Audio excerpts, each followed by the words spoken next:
Anyway,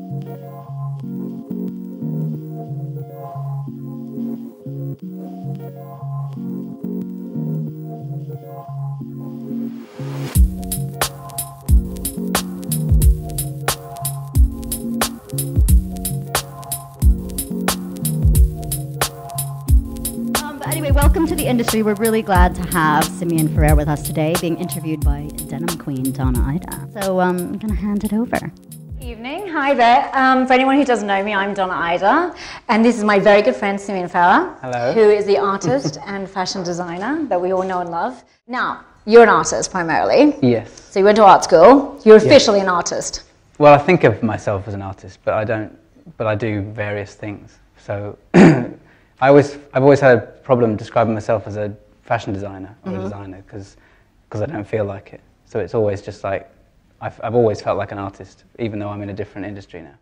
How did you actually get there, though? What made you say, okay, I'm going to start printing on T-shirts, or I think I just started putting painting onto T-shirts as a different surface than the canvas. So I would. It seemed like more of a versatile surface to paint on, as from a kind of art point of view, because you could go all around it, and then it wasn't just limited by the square, and then somebody would wear it, so it would have a life beyond me. But then, of course, I soon found out that it's easier to sell a T-shirt than a painting. It's kind of weird. I felt like, do you remember that program Faking It? Yeah. Where I felt like I was on Faking It all imposter the time. syndrome. I've got imposter syndrome. Really? You're going to come and tap me on the shoulder and go, what the hell do you think you're doing? Yeah, you've been rumbled. Yeah. I feel like that all the time. And the deeper I get into the industry, I feel like that more, because I feel like I'm undercover and I'm getting way too deep, that kind of thing. No, and so, but you've got some pretty big stockers. I mean, you've got the best in the world. You've got Harrods, Liberty, Colette in Paris. I mean, that's like no small thing. So how did you get in there? I mean, I think that's a question that, I kind of want to know. Because I didn't know anything about the industry, there's massive gaps when you first start, and so I didn't know anything about, I'd never heard of any of the shops. I mean, I knew the London shops, but anything past Harrods, Liberties, Harvey Nicks, I didn't know anything about them. So you just went for those guys because that's who knew? Yeah, they were just the most visible at the time. But then I remember making up a whole bunch of T-shirts in my studio and then just putting them in a suitcase, and I remember seeing this shop called Voyage on Conduit Street, which looked pretty crazy. It looked like the kind of place that my stuff might fit, but I knew nothing about it. So I remember just going in there with this old suitcase and just saying, what do you think of these? And they really liked them, and they bought them. And I remember first seeing them hanging in the window for crazy prices and just thinking, blimey, that's one hell of a markup on that. Yeah. So then there was Kate Mouse, which was fantastic, got so much press support. Yeah. We absolutely loved it, customers loved it. And whatnot. Did you say that? Is that when things like there was like another step change? Then is that when it sort of took off again? Was. Yeah, just because that was a kind of a big sea change for the brand, because we hadn't done anything quite comical or that kind of blatant before. Yeah. I was working on drawings for a nursery rhyme theme. Yeah. And so I'd drawn two mice.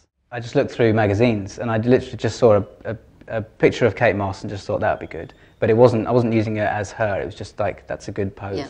So I drew her face, put the ears on, whiskers, scratched her eyes out, and then just to save it on Photoshop, I saved it as Kate Mouse. And then as I typed that, I was just like, genius. That's brilliant. And so for you then, is that kind of where then Black Score started to emerge? So Black Score is your other label, which is now the sort of, so it's a keener price point. It's much more sort of risque. Do you feel like that's where Black Score started to really come out? Yeah, we did a lot of stuff. After that Kate Mouse thing, I did a lot more stuff like that.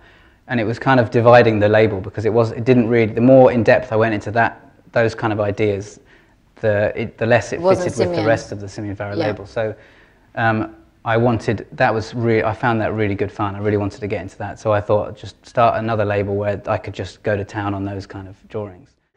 There's a big fashion for this kind of thing, appropriating big brands, and I didn't start that. I'm literally responding to that. So it's kind of a grey area. Like in the Chanel letter, they kind of described why, they explained to me why it's illegal, and I totally agreed with them. When we see something, we love it. Like you'll see something in the shows, the Burberry show, and you've got to wait 6 months for it. And Tamara Mellon with her new brand, she's talked about fashion fatigue in terms of that you've had it in your head for so long. Where do you think fashion's going in terms of like what Tamara's doing now with her new label? That sort of the much shorter production runs, much quicker delivery times, sort of buy now, wear now. When I first started it, I got really bored of the whole seasonal thing of Simeon Farrar. And so Black Score was kind of developed to have no themes and just to be whatever idea I had. It was just literally like a brainstorm. So my ideas just come out on T-shirts. So so we can react to things, and I think that's quite good. To be able to react really quickly is something that a lot of companies can't do, because their production is it's like turning a ship around. They have to. It takes so long, and then the ideas often pass sometimes as well. Yeah, and with something like the D&G, in 6 months' time, nobody's going to want to wear that T-shirt. They've been in and out.